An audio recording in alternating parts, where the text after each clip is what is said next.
What I'm showcasing today might be the wildest thing that has ever found its way into my studio, and this is the FLSUN Super Racer. If you guys have never heard of FLSUN before, they are likely the industry leader in consumer-grade Delta printing. So I received this printer at my doorstep on April 4th, but I was unable to open it, so I grinded my teeth and waited until the 13th when I was finally able to crack the box open. And with that said, I now have roughly 2 months and nearly 100 hours of print time on this machine, and I am very excited to say that this printer will be one that stays around for a long time. In fact, I only have a few small gripes that I will cover later in the video. Now, I want to be very clear up front that FLSUN did send this printer to me free of charge in exchange for an honest review, but absolutely no money exchanged hands, and I was not given any guidance on how to direct the video. So the Super Racer is quite unique in that it is a few firsts for me, and even being this many years into the hobby of 3D printing, I suppose there's always going to be something to learn. The Super Racer is my first Delta machine, and when I unboxed it, the nerves began to sink in. I thought I crossed that base, but apparently the thought of new printing technology can still get me anxious. But I am happy to report that the learning curve with this machine was in fact close to nil. The unboxing and assembly experience of this printer was both frustrating and pleasant at the same time. It was frustrating in that there were 24 bolts to screw in, but at least the majority of them were the same size, so really there was a minimal amount of tool swapping. Additionally, it was a nice change of pace to actually receive an instruction manual with crisp color photos that contained clear and concise guidelines on what the step is supposed to accomplish and how to actually accomplish it. The parallel arms that suspend the effector in place are pre-greased, and a sample size grease tube comes in the box so that you won't need to spend additional money upon your first maintenance session. And yes, with a Delta machine you will have to do more regular maintenance than with a standard XY Cartesian printer. During the assembly process, it was clear that there were going to be tools and spare parts in excess as compared to other common printers, and usually that would be a problem, but the storage drawer on this machine is incredibly large, which makes it the most functional storage drawer out of every printer I have ever owned. The build quality of this machine is simply superb. Nothing on this machine feels cheap. The parallel arms are all real carbon fiber and ride along pre-greased linear rails. There is very little plastic throughout this printer, and the screen is incredibly responsive. I have absolutely no reason to believe that FLSUN cheaped out on the build quality throughout the design. Now, I want to take a quick break to say if you're liking this video so far, stick around because I have way more juicy details to come about this machine. And if you are ever inclined to absolutely destroy the like button to help spread the word of my channel and the content I produce for the community, I will celebrate by eating a cookie in your name. These videos also require a significant amount of time and dedication, so if you are not yet a member of the channel, showing your appreciation by hitting the subscribe button will keep me motivated to create wonderful content like this. Alright, so we have a fully unboxed and assembled printer, and it is time to cover the specs. So this printer comes stock with Marlin, but it has the capability to install Clipper, and in fact, FLSUN would even recommend you do that using their speeder pad. If you ask FLSUN, they will claim this machine can run at a staggering 200 mm per second with a maximum nominal printing speed of 150 mm per second, but it is important to note that I am reviewing this printer in June 2023, and this printer was officially released over 1 year ago.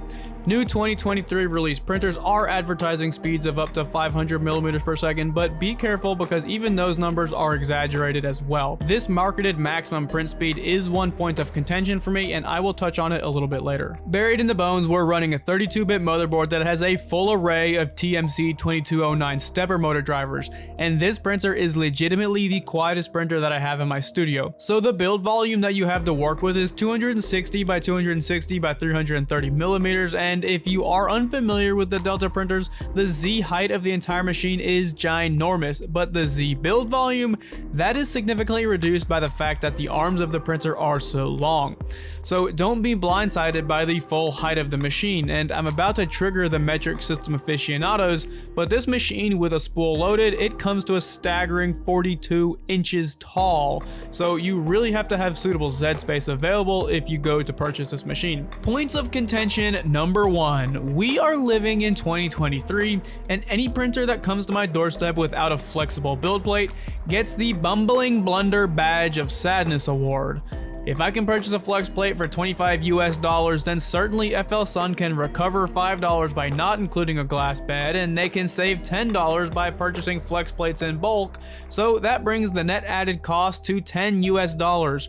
And that means every single printer should ship with a flex plate. And while we're on the topic of build plates, auto leveling does come standard from the factory. However, it does use the most proprietary auto leveling switch I have ever seen. So if you opt to never install Clipper and you end up losing or breaking your auto leveling switch, then you're required to go to FLSUN's website and proudly spend $25 US plus tax plus shipping, because you must use their special switch. Because the bed is static and a solid pane of glass, I have found the bed mesh to be a mostly set and forget process. I have re-leveled the bed multiple times, but not out of need, rather for testing purposes. And while I am ever so slightly frustrated that the auto leveling switch is proprietary, it is nice that the switch can be removed in case you ever need weight savings in an attempt to break speed records. Upon my first boot up, the user interface really made me want to throw up that morning's breakfast, but I will admit it grew on me,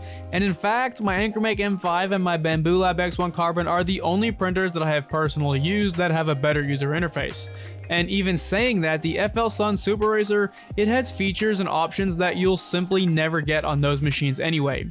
Ultimately, there is nothing bad to say about this user interface, but I will touch on the key talking points that make me happy to see. There is only one primary menu page, and it contains all the important information with nothing in excess, and the submenu names, they make clear sense as to their purpose. When you enter the set menu, you have the option to view and set the EEPROM, as well as type and send custom console commands. When you go back to the main menu and enter the tools page, you again have access to every tool you'll ever need with nothing in excess. And all the button names, they're clear as to what their purpose is as well. It might take some time getting used to the visuals of this user interface versus a different printer you might own, but that is nothing out of the ordinary. Now on to the important printing bits, and that is how this machine prints, and well, functionally it prints very well. In my testing, I only had one print failure that was out of my control, and I will cover that later. But I did, however, print some very complicated parts that struggled, and well, that is the point of a torture test. Now, that being said, I did run into one serious problem that infuriates me. FLSUN, well, they decided to release this printer with wildly incorrect part cooling, fan duct, outlet orientations.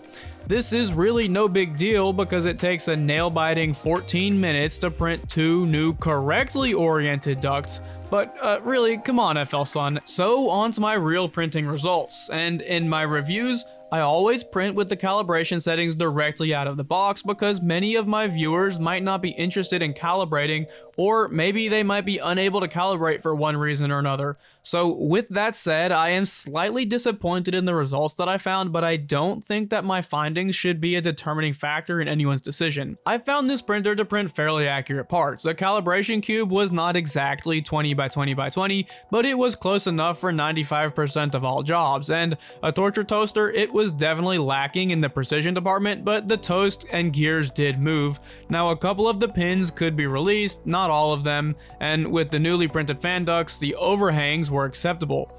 Suffice to say, if you intend to use this machine for precision printing, you will need to perform some minor calibrations, and with access to the EEPROM and console from the user interface, that task really should be made significantly easier. So for the torture toaster, I don't have the original model anymore, so I tried to reprint it last night, and unfortunately, even with a beautiful first layer, I had a bad gut feeling about it. When I woke up, it was awarded the first pile of poop print that came off of the Super Racer, so you're going to have to just trust what I previously said about the torture toaster results. As for fun models I chose to print, I decided to first print a large hinged and sinking benchy to prove that the tolerances were acceptable out of the box for some fun prints and place toys that don't require stringent precision.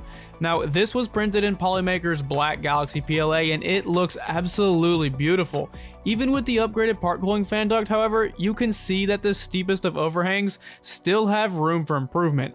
Now, luckily there are some open source upgrades that allow for 50/15 blowers to be installed if you do require better cooling. When I wanted to try and up the ante in terms of speed, I printed this low poly wolf because I felt a simple low polygon model would give the best chance for success. But this print is only marginally successful. Unfortunately, I can't exactly remember the speed it was printed at, but it was printed using one of the default speed profiles loaded into Cura. Now, the skin of this model looks great, but the infill is not so great. The infill is mostly printed, but there are definitely gaps where the hot end was being flow rate limited. I decided to take a stab at vase mode printing, and the results are great and simply speak for themselves. Vase mode is always a great test to see how good layer adhesion is, and I have no issues with the result that I see here. I got a new shipment of Polymaker filament in the mail, and this awesome Mario question block color arrived at the exact same time that this model was at the top of printables, so I felt it was the necessary next step to take. And the majority of this print looks good, but there are some Z-banding artifacts seen throughout this model, as well as some funky, entirely unknown artifacting found inside one of the question marks. I did, however, print this model on the wrong printer because the incredibly large surface area did not want to detach from the glass, and removing the build plate to put in the freezer is not a quickly available option. I recently printed this funky dinosaur pen holder on a different machine, but decided it was time to supersize this thing. Now it was turned into a massive goofy candy bowl, and I will note that this guy was printed using a raft because the surface area is simply too large to easily detach from the glass build plate. The skin on a majority of these prints looks good, but there are some instances where I would say it is only acceptable. Having artifacts related to the Z-axis doesn't appear to be uncommon, and additionally, if you look closer, some of these models contain a good deal of ringing. I think the random Joe Blow would find these prints to be far above average, but to anyone with 3D printing experience, it is pretty obvious that there are some flaws. And a worthy attempt to fix the minor Z banding would be to simply apply a little extra super lube to the linear rails. As for the ringing, installing clipper and performing a true resonance compensation would solve that problem.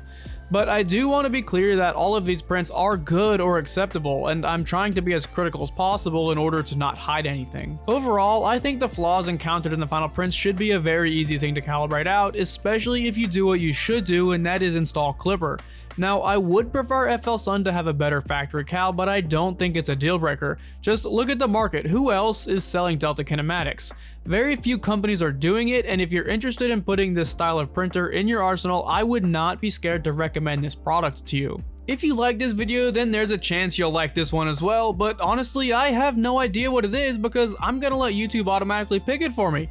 But I would still appreciate it if you clicked it and watched it as well.